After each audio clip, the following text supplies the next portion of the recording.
All right, so hello. Thank you so much for joining BCD Video and Alcatel-Lucent Enterprise today as we kick off this session, which is, I'm very proud to say, this is the first, the beginning of the quarterly education campaign that the BCD Video Security Specifiers program is launching. We officially launched our A&E program in March. It's been 1 quarter since we launched, and every quarter we are going to be offering an education series, and we are going to kick off this series talking about network infrastructure and how it is optimized for the video surveillance space. So my name is Maureen Carlo. I am the Director of Strategic Alliances at BCD Video, and I lead our A&E Security Specifiers program. And on behalf of our task force, we thank you so much for joining us today and for taking the time to listen into this session that is specifically targeting the security consulting community. We're intending this presentation to be about 45 minutes, and that's building in a little bit of time for questions and answers. So feel free, as Darren presents, to write some questions into the Q&A or the chat buttons below on the bottom of your Zoom screen, and we will get to those at the end of the presentation. And but we'd like to start by thanking our powerful partners at Alcatel-Lucent Enterprise for hosting today's session. I think you all have received gift cards to order lunch today, or brunch, depending upon where you are in the country. And we hope that you really get a true virtual lunch and learn experience, so you can dine while you are learning today, as Darren presents. So bon appetit to you. We will be recording today's session, and in July we're going to kick off our education series with a newsletter, and that will have a link to the recording. So if there's something that you've missed today, you'll be able to follow up with that afterward. And we are going to be giving away one Alcatel-Lucent Enterprise switch after this session. So one of the attendees will be notified next week who won the switch. We will also make a comment about our winner in the newsletter that goes out next month. So we wanted to give you a little extra value beyond the lunch today and get some product into your hands so you can truly experience the performance and the ease of use of this switch as you're talking about design concepts for specifying network switches in your security projects. So before we have Darren begin, I would like to introduce Bill Lawrence from ALE to say a few words about the value that ALE sees in partnering with BCD. So Bill Lawrence, I'm going to let you take it away, please. Thanks, Maureen. Hi, everyone. Thanks for joining. As Maureen said, I'm Bill Lawrence. I lead the video surveillance networking practice, if you will, for ALE. You know, one of our key markets is video surveillance, and kind of a testament to that, it's 100% of what I do here is developing the video surveillance market, networking market for ALE. And we do that through our partnership with BCD. They bring tremendous value. They understand the market. They understand the technology like nobody else. So our relationship with BCD Video started about 4 years ago now, I think, closing in on 4 years. And working together, we've taken our core products and we've enhanced them, developed some unique and compelling solutions that our customers are seeing value with in this market. So we're not really a household name in networking. So I thought maybe just to give you a really brief thumbnail. We're a 100-year-old company, global provider of networking technology and voice solutions around the world and to a broad range of vertical industries and markets. Some of the largest companies in the world use our technology. Corporate headquarters is in Paris, France, and our US headquarters is in Calabasas, which is near Los Angeles. So today you'll have an opportunity to hear from Darren. He's, I would say, arguably one of the foremost experts on video surveillance infrastructure solutions and technologies. And I'm really glad that he's presenting the ALE networking story as part of the presentation. So I think you're going to find this really informative, hopefully very exciting, and really appreciate you being here again, and look forward to working with you through BCD. So with that, I'll turn it over to Darren. Thank you very much. Thank you, Bill. And you know, as with anything, and like Maureen and Bill stated, we want to thank you for joining us. The idea here today is to provide a product-based overview, but also include some of the things that are common pitfalls or things that are often not addressed with respect to specifications and designs and delivering high availability to networks.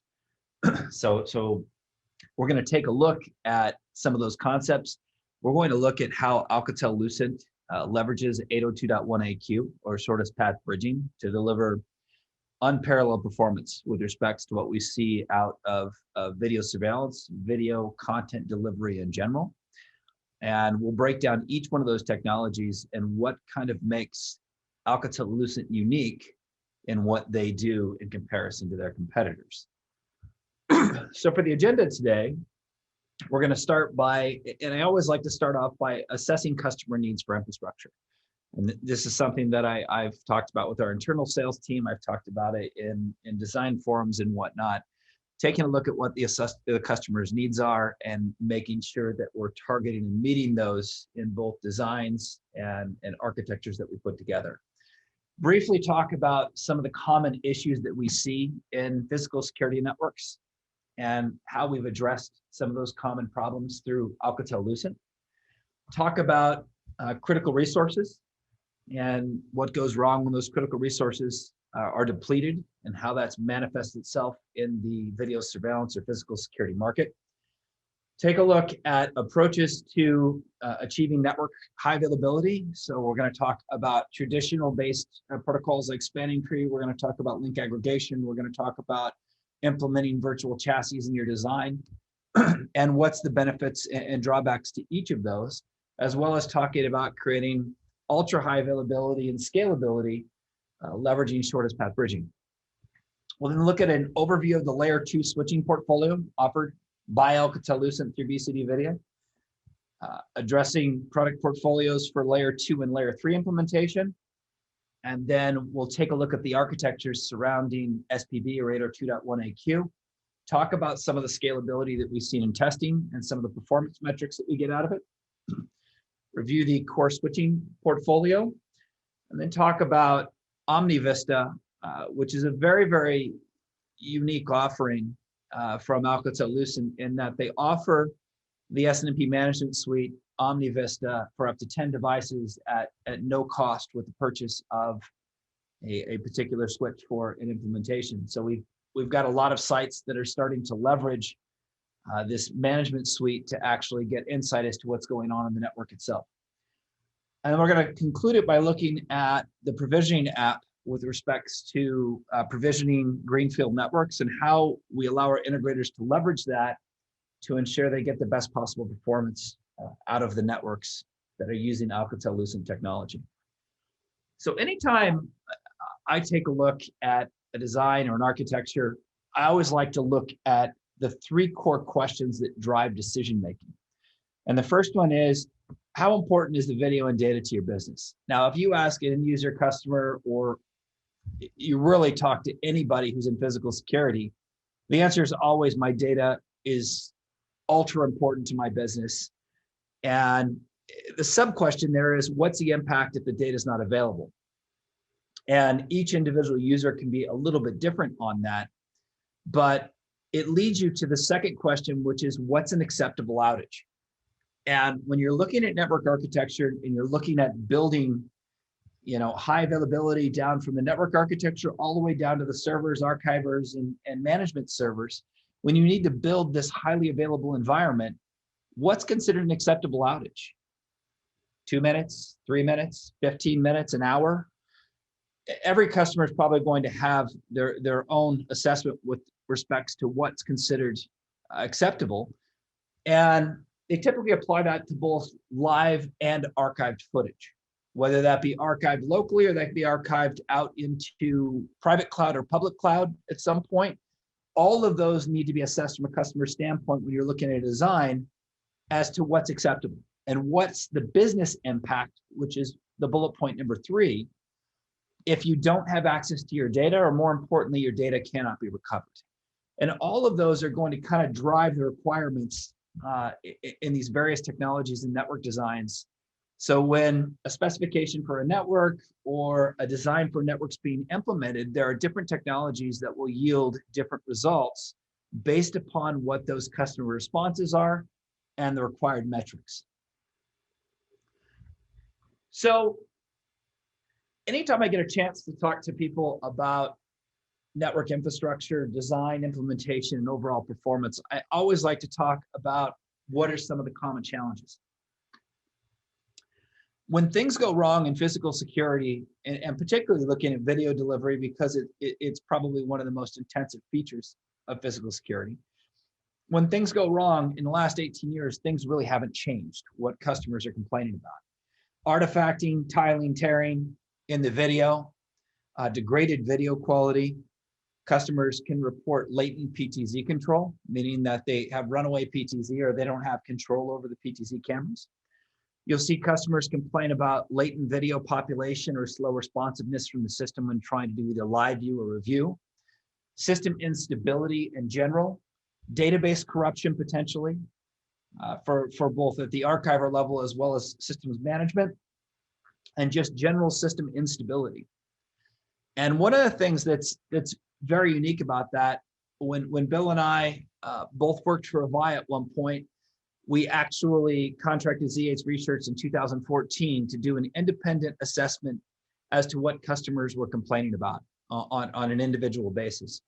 And we wanted to figure out what percentage of those things that could not be resolved within a reasonable time frame wound up being infrastructure related.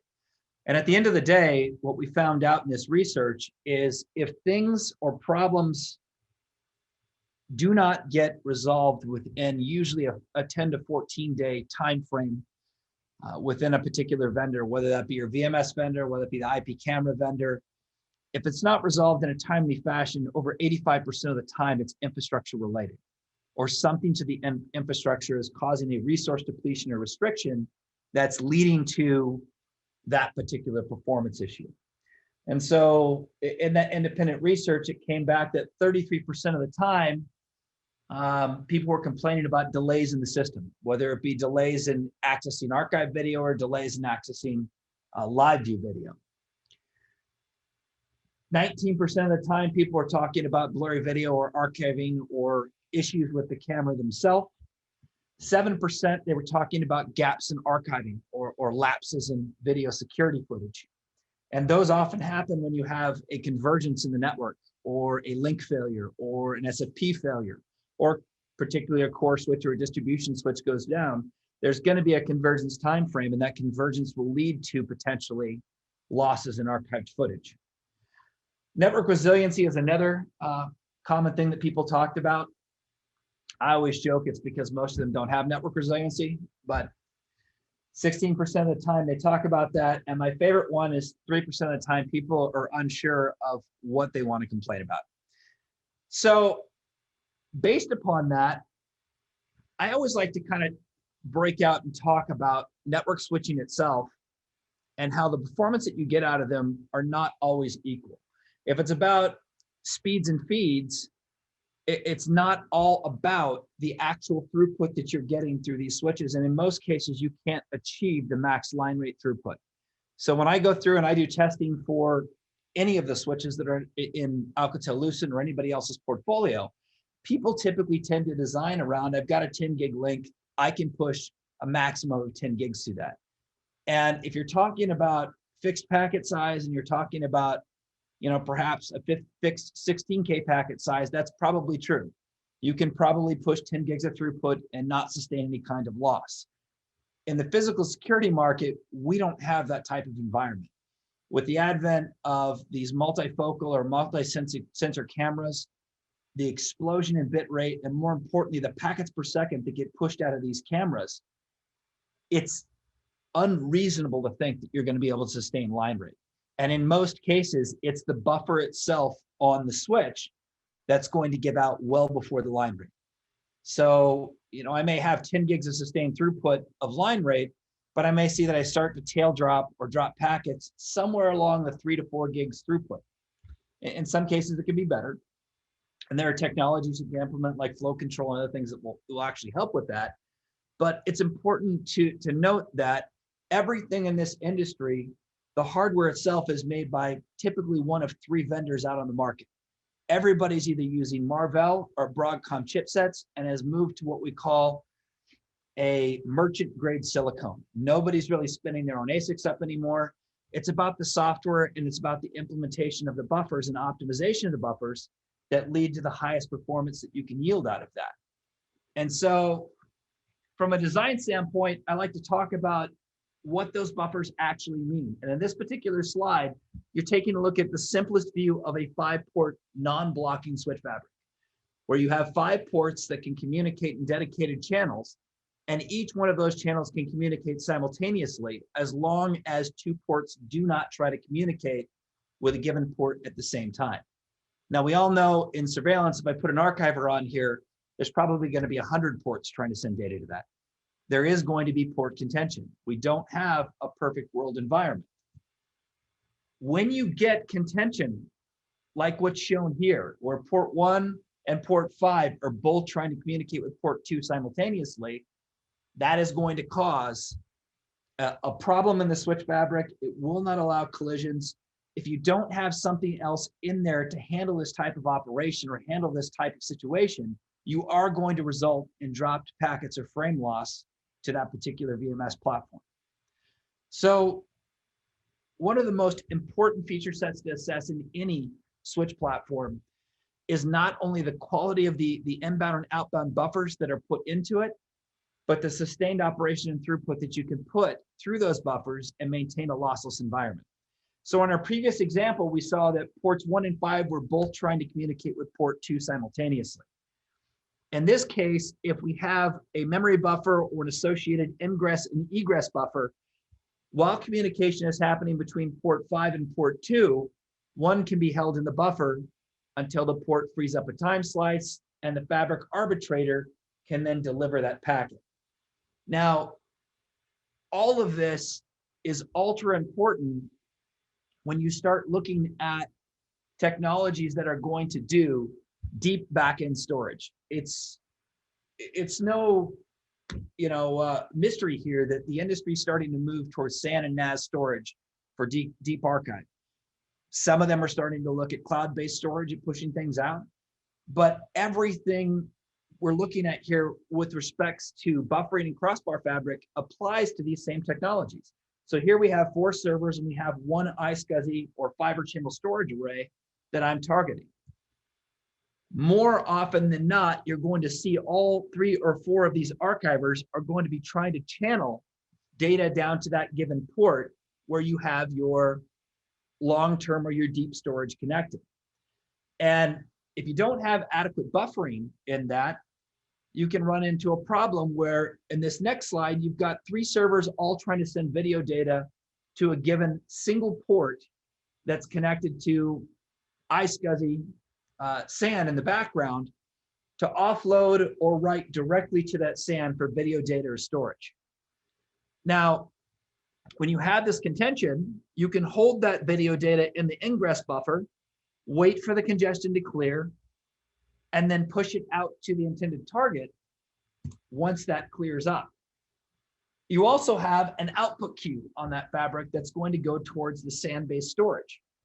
And that SAN-based storage can hold multiple recorders data coming into the outbound base queue. Now, I'm not bringing all of this up, from the perspective to talk about just the queues itself, but from a design perspective. When you take a look at an average SAN for storage in today's networking, there are 8 ports on the back of that SAN. All 8 of them should be connected for targets, or you create this scenario where you have multiple servers trying to contend for a single port to write. I get asked a lot in SAN and NAS implementation, how many of those ports in the back should I light up and connect? And the answer is always all of them. Because as you implement or light all of those up, you're going to reduce the contention for the target for writing, and you're going to more efficiently use these inbound and outbound queues to ensure that you don't get packet loss.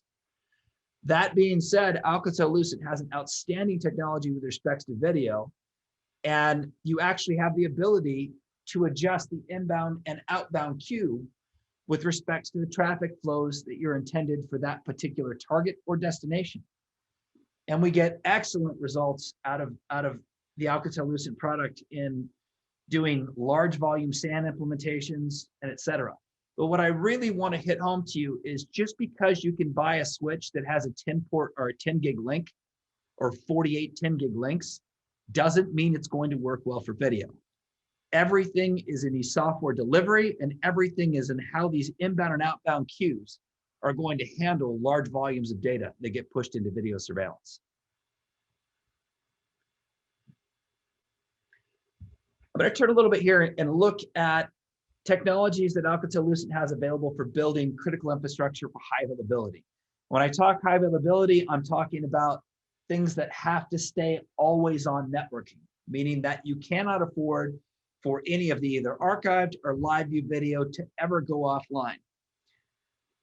And when you look at traditional technologies that were used to build resiliency into networks, in this case, we're looking at spanning tree, you have the link redundancy, but the drawback to spanning tree, as you can see in this diagram, back where you have that yellow or orange port, that port has to remain blocked.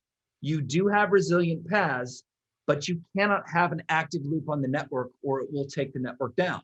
So in essence, the link between the two switches on the left is completely down, so that it only provides one path to get the data out to its destination.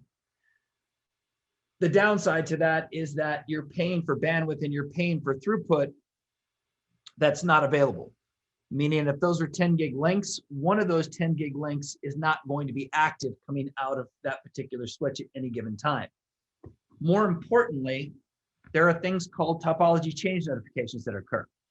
Anytime a link goes up or a link goes down, whether that be an optic, whether that be a particular camera, if it's not configured for the right type of port, or any device that toggles its status in a port that is configured to look at spanning tree, will trigger a recalculation of the path in the network. And it seems pretty benign when I say it can take up to 30 seconds or it can take up to 15, 20, 30 seconds to converge, but that's the network to recover. The VMS platform, the cameras, the archivers, and everything on the back end in a larger system can take minutes to actually recover. And in some cases, they don't recover, meaning the services will actually stop and archiving will cease until you actually restart the service, or in some cases, restart that machine. So while spanning tree can provide this resilience in the Alcatel-Lucent technology, we prefer to look at shortest path bridging, which is 802.1AQ, or an active-based topology. In SPB, all of the paths remain active. There is no spanning tree, there is no convergence. Everything's active, everything's load balanced, and it's a protocol overlay that leverages all layer 2 decisions at the ASICs, which delivers the highest performing standard you can for video in the market. Everything's provisioned as a service and everything's provisioned at the edge. And I can tell you from firsthand experience that I've scaled these systems upwards of 10,000 cameras at 5-6 megabits per second. And then I've dropped a link or I've dropped a core. And where this particular technology shines is both the scalability and the resilience. To the VMS that was under test, the packet flow or the video recovered to the VMS platform in under 750 milliseconds. Now, the importance of this type of technology is that when the network breaks or fails or a link fails, the VMS has absolutely no idea that it actually occurs. It's seen as a lossless hit, and in most cases, it doesn't even register as an outage inside the VMS. So Alcatel-Lucent takes a little bit different of an approach with their shortest path bridging technology, is that they built something into it called Intelligent Fabric. And Intelligent Fabric leverages what they call virtual fabric links or VFLs, and it leverages what we call Auto Fabric to automatically build a high availability environment for your network. So in this particular example, we can see that we've got 2 cores, Core 1 and Core 2. Out of the box, Auto Fabric is automatically turned on in an Alcatel-Lucent environment. So typically when I'll take a 6900 or 10 gig switch, all I will have to do to actually build a virtual chassis or build a virtual fabric is simply take the 2 switches, connect them, and power them on. Now, in comparison to Cisco or HP or other technologies, there is an intricate series of steps that you have to go through to build a virtual chassis or a virtual environment. In the case of Alcatel-Lucent, you could connect up to 8 switches, bring them online. They will build a virtual chassis with active-active topologies with absolutely no configuration from your standpoint whatsoever. As long as the switches are connected on their VFL ports, it will build a meshed topology and will view that as a single virtual chassis for anything that you connect. Once you build that virtual chassis itself, they leverage auto link aggregation. Now, this is a really cool thing with respects to what they do.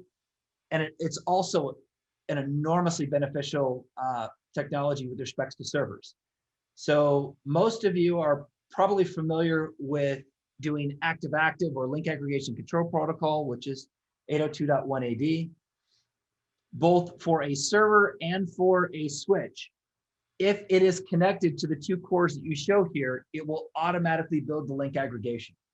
And while that's not a huge thing on the networking side, because most network engineers will go through and statically define the link aggregation so they know exactly how it's laid out. Where it really comes into play is when you start connecting other devices. So in this example, I have a server at the bottom, BCD server that's connected up to 2 Alcatel-Lucent core switches. And as long as those switches are running auto fabric, if I were to go into the Windows environment and I were to take and create a NIC team inside of that server, and I were to turn on active-active link aggregation control protocol, it would immediately trigger the switches to program themselves, meaning that it's a zero-touch configuration. If, as an integrator, you have the ability to go in Windows and create that link aggregation, that will drive the configuration into the core switch in a zero-touch environment, meaning that you do not have to log into the switch. It will automatically create that link aggregation point for you. And that's huge with respects to servers and implementation that I see integrators do. The ability is to take those split links and connect them and have the switch automatically configure itself means that there's no touch point where errors could be made.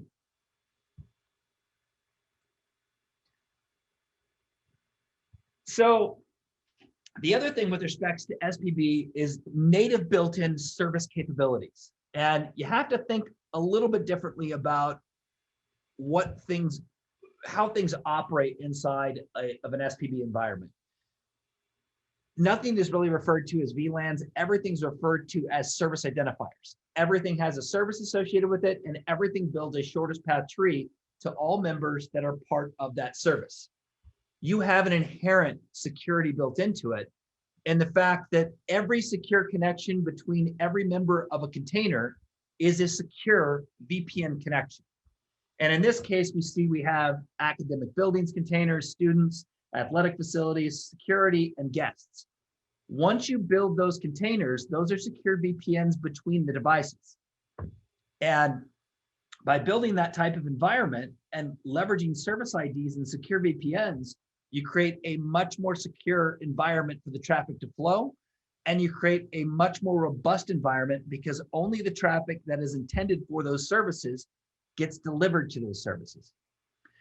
At the bottom here, it talks a little bit about some of the universal networking profiling that's built into the Alcatel-Lucent product.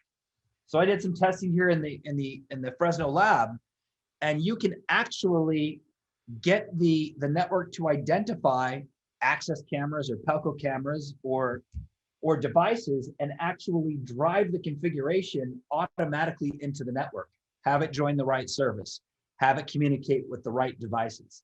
And we're leading towards a world where with these types of fabrics, you'll be able to automatically identify devices or IoT devices as they connect and automatically put them in the right secure container, which will leverage a much more secure network and also limit the number of calls that you get at 2 in the morning to either do changes to the network or bring things back online or make routine changes to devices that need to connect.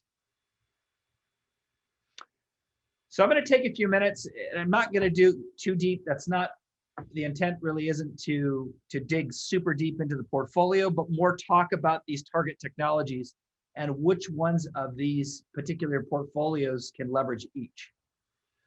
So the entry-level switch is, when I created the slides, it was the 6350. Now it's the 6360 model. This is the intended application or switch for a layer 2 environment, meaning that you're not going to have multiple VLANs, you're not going to have routing, you're going to have a limited number of switches on a, if you're going to use the app, I would typically say it could be in a standalone network, but doesn't have to be. And you can leverage, as I'm going to show a little bit later here, the provision assistance that we developed with Alcatel-Lucent, not only to drive configurations into this, but optimize the configurations for video. The 6560 line is the layer 2/layer 3 switch. And it's a cost-effective solution for doing link aggregation from the edge without pushing fabric all the way to the edge of your network. So any of these 6560s have the capability of doing active-active linking back to the core, load balancing back to the core, doing sub-second convergence. What you don't get by putting a 6560 at the edge is the type of scalability that you would get by doing a 100% fabric network out to the edge. Multi-gigabit support is available on all the models, or some models in this particular platform, as well as capabilities for HPOE. In the case of a typical design that you may do with this, I would typically put fabric connected switches back at the core, whether it be 1 gig or 10 gig models. And I would put the 6560 series out at the edge and leverage LACP or link aggregation to load balance the traffic going back to the dual cores. The benefit of that is you don't incur the cost of a true SPB switch to the edge, but you can still get a fast converging environment for that particular product. 6860 is the line of switches where we start to look at true 802.1AQ or SPB technologies with advanced routing. And these are the products where if you start pushing these out to the edge of the network and leverage 6900s at the core, you will get the highest level of scalability that you can possibly put into a network. 10,000 camera plus support at my time with Avaya with SPB. I know we had sites that were running well over 16,000 cameras, anywhere from 3 to 5 megabits per second, all achieving sub-second convergence on failures. If you need always on video, meaning you cannot afford for that video to fail, you need the lowest latency you can possibly provide across that infrastructure, and you need a secure isolated containment using these IPVPN containers over SPB, 6800 series would service as your edge in the case of the P48s and P24s. If you are leveraging 1 gig connectivity, the 6860U28 is the core that does 1 gig that can support that shortest path bridging technology. If you need 10 gig for that high availability and high performance, the 6900 series is the series that you would look at. 6900 series is the 10, 100, and 40 gig capable switches that can support SPB, that can support mass scalability, and deliver that always-on low latency video. So if you look at the copper-based, which is the T, that's your 10 gig copper-based core. You got your X72, which is your 48 port 10 gig with 6 40 gig uplinks. And then as you start to look at the V72 and C32, those are the switches that are going to leverage both 140 gig capabilities. And while the market today isn't seeing a lot of demand for that in physical security, it is coming down the line. As networks start to converge, as more and more IoT devices come on, you're going to see a need to increase the throughput at the core, and people are going to start leveraging both 40 and 100 gig capabilities. 6465 is the compact hardened switch delivering from our product from Alcatel-Lucent. These are typically going to be layer 2 and entry-level layer 3, meaning static-based devices. They are temperature hardened, they're environmentally hardened, and they support ring-based protocols and spanning tree for resilience for the 6465 line. If you wanted to stretch that 802.1AQ or that shortest path bridging capability, and you wanted to get that fast convergence out at the edge, you can actually leverage the 6865 model. The 6865 is a 100% SPB capable model that's both temperature and environmentally hardened. And we see a lot of these products go into, environments where they're putting these throughout the city and creating rings for not only camera traffic, but also lighting. And we're seeing metrics coming back from, stoplights and things like that. And it delivers a very, very fast converging and fast performance delivery for video and any other kinds of data that you may put in that particular environment. I touched briefly earlier about the OmniVista management suite. As I said, this is included with any purchase of an Alcatel-Lucent product, a single switch. You will get the ability to get up to 10 licenses included and load the OmniVista 2500 NMS or network management system onto a dedicated virtual machine. In this particular case, the virtual machine runs in Hyper-V, so any Windows-based machine requires an allocated 16 gigs of memory for operation.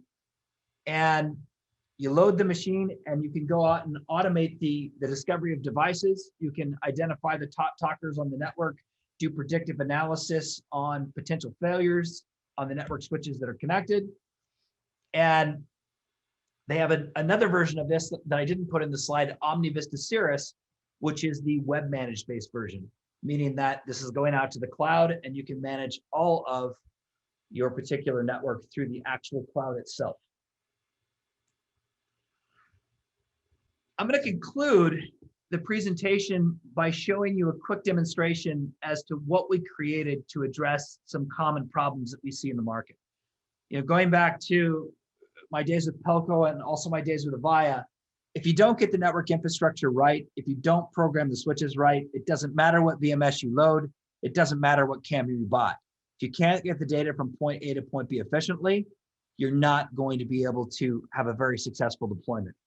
So in conjunction with Alcatel-Lucent, we co-developed an application that for both layer 2 and layer 3 networks will automate the deployment of these switches and optimize them for video, 100% automated from either a smartphone or a newly released Windows-based application. So for a particular integrator, if they have control over it or greenfield type of deployment where they have control over the IP space, anybody in about 30 minutes of training can be trained to deploy a network incredibly efficiently from this application. You have the ability to enable DHCP, so you don't have to statically IP address devices, and that comes from one of your switches. Automatically enables PoE, automatically enables multicast or IPMS, sets the time, and enables rudimentary level port security, all from this application. The key benefit is that when you use this application to actually deploy your network, it is 100% optimized for video and going to run efficiently and effectively for delivering that video. So this is just a quick kind of sketch or overview of what the assistant does.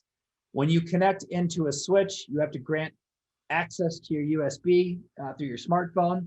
There is a list of templates that you can use. And as long as you deploy a unique template to each one of the devices, you not only get a highly available network, you can build DHCP services into it and optimize everything in that switch for video delivery, as well as obtain, as you can see at the top, switch serial number, model number, MAC address, current version of code, etc., that is loaded into that. So in this particular example, a 10-port switch has a connection made. It makes the connection to the application. Switch profile 1 is selected. So you can see that the core switch is actually selected in this particular instance. From the smartphone, that template is then pushed downstream to the switch. And after about a 1 to 3 minute period, you can go directly back into the assistant and you can click on the snapshot and you can actually take a look at the configuration. In addition to that, you can also take a look at any types of log files that may have come out of it directly from the application itself. In the second phase of this, we built some additional security features built into it. So from that application, you can do port-based security, DHCP souping, IP source filtering, and you can lock down to SSH connectivity all within the smartphone app or the Windows-based environment. You can go in and you can change your passwords. You can enable SSH. You can also go through and do advanced diagnostics. So once things are out on site, and this is more of an architectural overview, so I'm not going to go into all of this, but you can take snapshots of what percentage of CPU and memory, how long the switch has been up, how much of your PV budget is being utilized, whether there's been any crash files associated with that.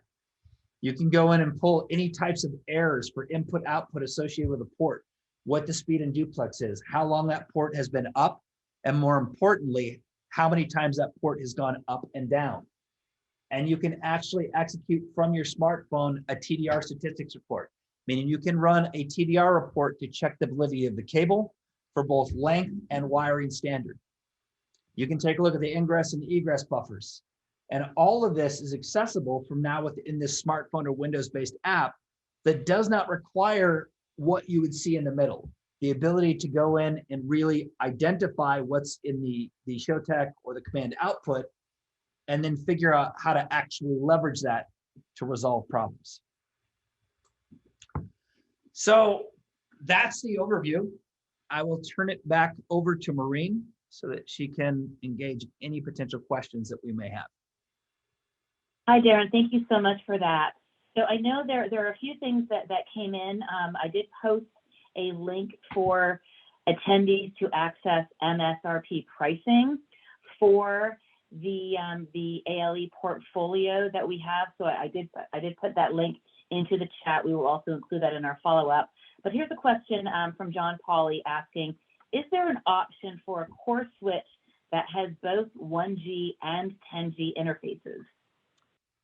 So yes, there are a limited number of 10 gig interfaces on there on the 6860U28. It's not a hybrid model, meaning that they're not going to take and split the ports, 24 and 24 with 24 1 gig and 24 10 gig. But any of the 10 gig port models can also support SFPs that will operate at a line rate of 1 gig. So the answer to that is yes and no. The U28 will incorporate some 10 gig ports, as will the new entry level 6360 switch port model.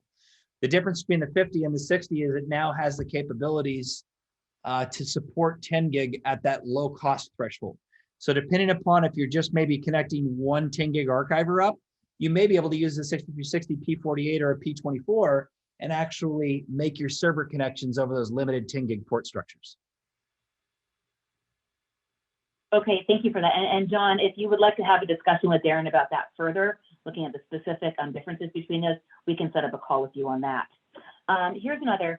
As new equipment is connected to a network, how do you know if the network has adequate performance to support the security requirements?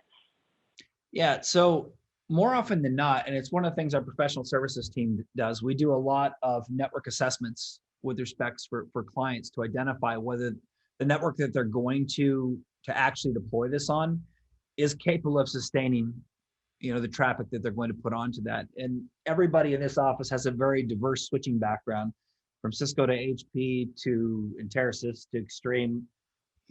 We've got expert level knowledge in all those switching platforms and getting them to work. So it typically would be an assessment. That being said, if you're talking about on the Alcatel-Lucent product, that Windows-based or that smartphone app will give you a very, what I call, human readable format on an uplink. It literally gives you like a speedometer that's between 1 to 100. If you're above 80, you're in the danger zone. I guarantee you're dropping packets. And that's for either inbound, outbound, or cumulative traffic. So one of the things that kind of is an enigma a lot of times for physical security is trying to take like a Cisco Showtech and figure out whether you're pushing too much data through the actual uplink. There's a very, very excellent feature set built into Alcatel-Lucent that allows you to get that snapshot from that either webmin based or that web-based application on your phone, or not web-based, I'm sorry, that Linux-based application on the phone, or your Windows-based application that gives you a number between 1 and 100. And if you're over 80, you need to start thinking about upgrading your link. Well, and I know in consideration of time, it's time to wrap up right now, but continuing on that question, to give folks a sneak peek, if any of you are attending Security Specifiers Consult Conference in October, we will be there, and Darren will be speaking on a panel about verifying network readiness, so we can continue that part of the conversation there. But because our time is up, I want to, I know that the moments of your days are all very valuable, so we are going to let you go and wrap up now. Thank you so much for everybody who has joined us here today.